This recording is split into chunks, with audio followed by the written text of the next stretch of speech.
Al-Quran fahto aulahna kana a'jamiyan katabahul malaku kama unzila. Apabila membaca seorang qori terhadap Al-Quran kemudian ada kesalahan, ya, baik dia ajami, yaitu orang-orang yang bukan Arab, ya, sebagaimana maka dicatat oleh malaikatnya Allah sebagaimana Al-Quran itu diturunkan, ya. Jadi ketika baca Quran ada kesalahan, ya jangan khawatir, tetap masih Allah berikan reward, berikan pahala, ya, ketika ada kesalahan dalam baca Al-Quran. Tapi jangan menerima dengan kesalahannya, harus senantiasa juga berikhtiar untuk memperbaiki bacaan Al-Quran, ya, karena Al-Quran turun juga dengan tajwidnya. Allah jelaskan awzid alaihi warattilil Qur'ana tartila, ya. Al-Quran itu harus dibaca dengan tartil. Tartil menurut Imam Ali itu tajwidul huruf wa ma'rifatul wukuf, ya, membaguskan huruf-huruf. Kalau membaguskan huruf-huruf, ya berarti makhorijul hurufnya harus dibaca dengan bertajwid, ya. Bagaimana melafazkan huruf hamzah, huruf ba, huruf ta, sa, jim, dal, zal, zai, sin, shin, sod, bod, po, zo, fa, kof, kaf. Nah, kesemuanya itu ada dalam rongga mulut kita, ya. Itu harus benar karena ada penempatannya. Ya, Allah ciptakan rongga mulut gitu kan, ada huruf-huruf yang keluar dari ujung lidah, tengah lidah, pangkal lidah, dari ujung tenggorokan, tengah tenggorokan, pangkal tenggorokan, dari bibir. Masya Allah, itu ada penempatannya, harus rapi pengucapannya, ya. Ada ikhtiar. Adapun nanti bisa nggak bisa, ya urusan Allah. Yang penting kita sudah berusaha, ya. Jadi itu hebatnya Al-Quran. Dibaca ada kesalahan, tetap Allah berikan pahala. Tapi jangan baca seasal-asalnya baca, ya. Nggak usah belajar Quran, karena Quran mah sudah ada sekarang terjemahnya, Latinnya katanya. Baca saja Latinnya, ya. Itu satu kesalahan yang sangat besar. Alhamdulillah, ya. Jadi dalam baca mah ya harus rapi benar. Terkadang kita suka protes dengan masalah hukum. Ini berhenti di ini, kalimat ini hukumnya bagaimana? Nah, ini satu kebodohan juga yang seperti itu, ya. Kayak kemarin di bulan Ramadan beredar juga di TikTok itu, di salah satu masjid ada jamaah yang protes terhadap imamnya baca surah Al-Fatihah, di akhir Al-Fatihah berhenti di kalimat siratal ladzina an'amta alaihim. Nah, di kalimat alaihim diprotes, katanya itu kebiasaan HTI. Nah, ini kan menggambarkan kebodohan orang, ya. Kenapa yang diprotes itu yang seperti itu hukumnya? Bagaimana hukum itu wajib, haram, sunnah, mubah? Kalau dalam Al-Quran mah tidak ada. Misalkan wakaf itu berhenti itu hukumnya wajib, ya, haram, tidak ada. Ya kalau memang tidak kuat nafasnya berhenti di kalimat alaihim, ya tidak apa-apa. Masa iya harus dipaksakan? Kita baca Quran salah saja sih ya, apalagi kita berhenti ya. Kalau orangnya baca Quran napasnya terengah-engah sangat pendek sekali, apa dihukumin haram gitu, dosa ya? Tidak gitu ya. Nah, ini masalah hukum di situ saja dipermasalahkan, berhenti di kalimat itu dipermasalahkan, tidak masalah ya. Kalau kuat napasnya bagus, satu napas di akhir Al-Fatihah. Shiratal ladzina an'amta 'alaihim ghairil maghdubi 'alaihim waladdallin. Kalau kuat napasnya, kalau nggak kuat shiratal ladzina an'amta 'alaihim, berhenti di situ tidak mengapa. Masa iya harus dipaksakan nggak kuat? Ya, nggak masalah. Terkadang kita terfokus kepada masalah seperti itu. Ini imam kok nggak baca basmalah ya? Hukumnya gimana? Nah, itu satu kebodohan. Imam baca basmalah, tidak baca basmalah, toh tidak membatalkan sholat. Hadis misalkan walaupun baca surahnya nggak baca basmalah, tidak apa-apa. Apalagi di dalam membaca di pertengahan surah, bukan di awal.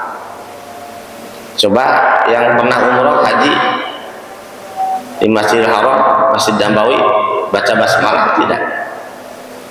Tidak kan ya? Ya bahkan di Al-Fatihah saja tidak baca basmalah di sana. Ya basmalahnya dibaca sir, dibaca pelan, baru alhamdulillahirabbil alamin. Itu juga ada empat cara di situ cara bacanya. Ya. Kalau di awal surah baca kita basmalah. Andai kan nggak baca juga tidak masalah, tidak membatalkan sholat. Yang membatalkan sholat itu kalau bacaan Al-Fatihahnya rusak. Nah ini yang urgent. Nah yang seperti itu tidak diprotes, tidak dipertanyakan. Ini kok imam bacanya, baca shotnya dibaca shin, baca dotnya dibaca zo, baca zalnya dibaca dal, ini tidak dimasalahin. Yang baca basmalah tidak baca basmalah dimasalahin. Nah ini satu keliruan ya.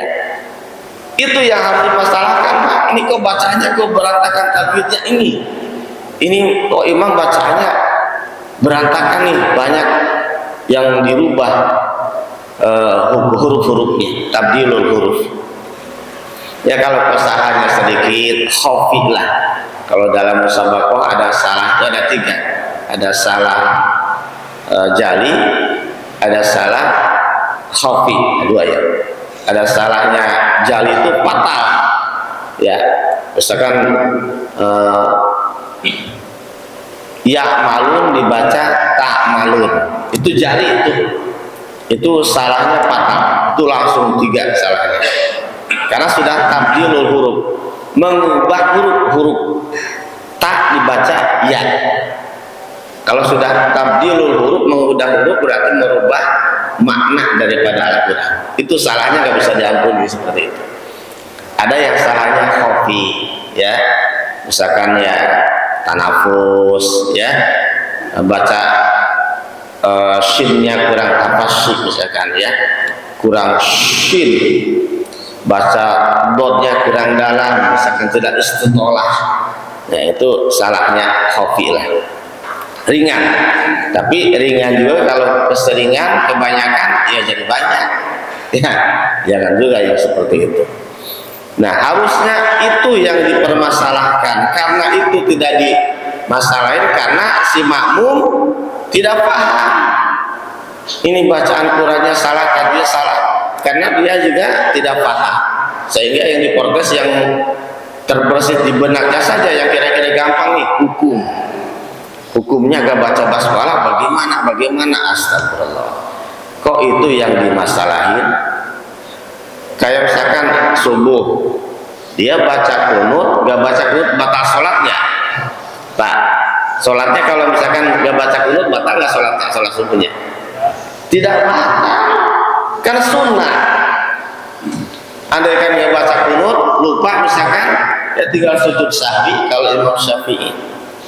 Ya, ini kalau di Mekah mah nggak kunut ya, karena Hambali ya. Ya, jadi tidak batal sholat itu kunut loh, ya. Ini kok dimasalahin, ya masalah yang terjadi di masyarakat. Kadang yang seperti itu saja dipermasalahkan. Padahal itu hal-hal yang furu'iyah. Ya, baca kunut gak baca kunut nggak batal sholat, sah sholatnya, gitu ya. Baca basmalah tidak baca basmalah sah sholatnya. Ya, yang sah sholatnya tidak sah dan rusak ketika bacaan Al-Fatihah yang menjadi rukun sholat berantakan tadinya, masih banyak salahnya, patah. Ya, kalau sedikit-sedikit saja, khofi saja bacaan Fatihah ya tidak mengapa. Tapi kalau yang fatal sekali yang tadi saya bilang banyak tabdil huruf gitu ya, banyak so dibaca shin, do dibaca dal, ya, sin dibaca zai, ya, itu kan sudah fatal salahnya. Ini yang harusnya yang dipermasalahkan. Itulah yang pentingnya kita untuk senantiasa selalu istiqomah di dalam mempelajari, membaca, membaguskan, mentajwidkan huruf-huruf Al-Quran.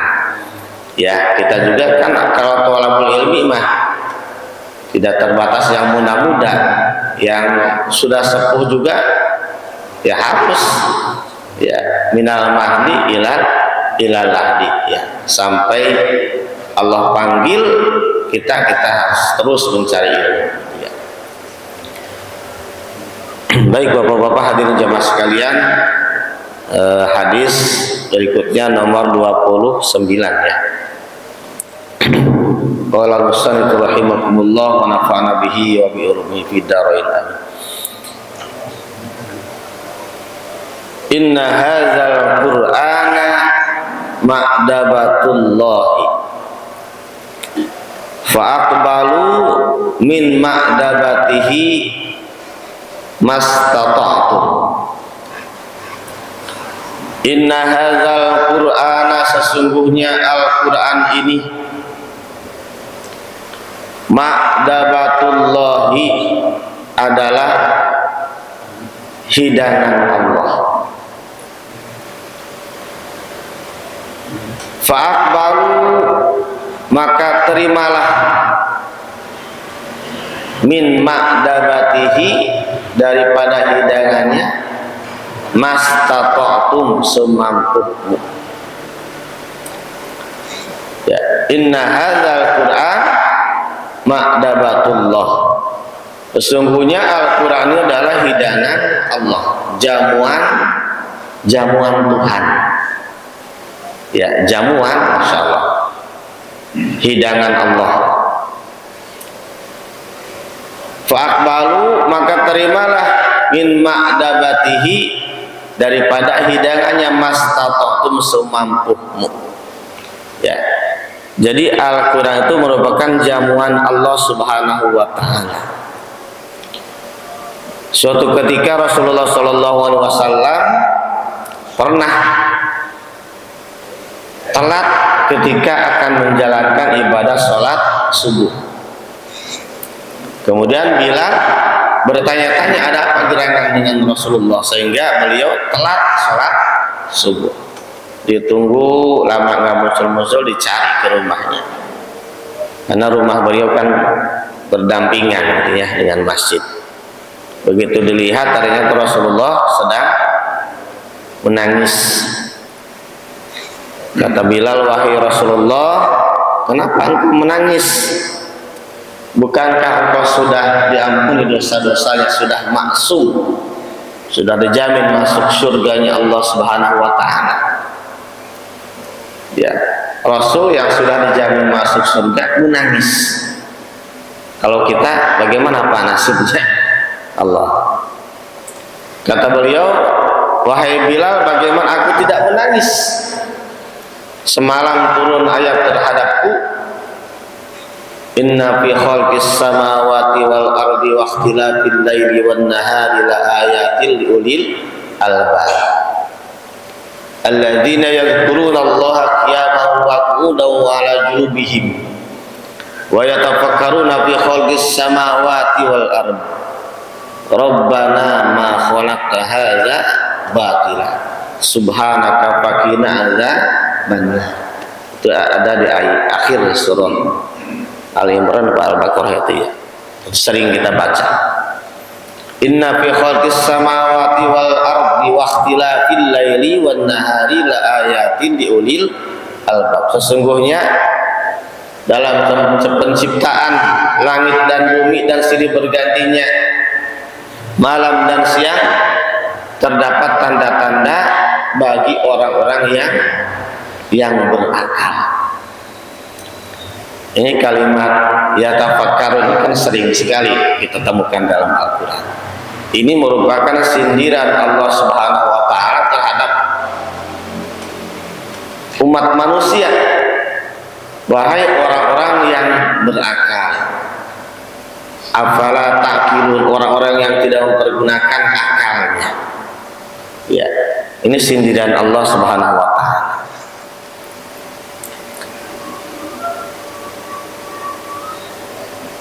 Kemudian ayat berikutnya, alladzina yadhkuruna Allaha qiyaman wa qu'udan wa 'ala junubihim, dan orang-orang yang mengingat Allah baik dikala dia berdiri, duduk, berbaring dan memikirkan penciptaan Allah Subhanahu wa Ta'ala.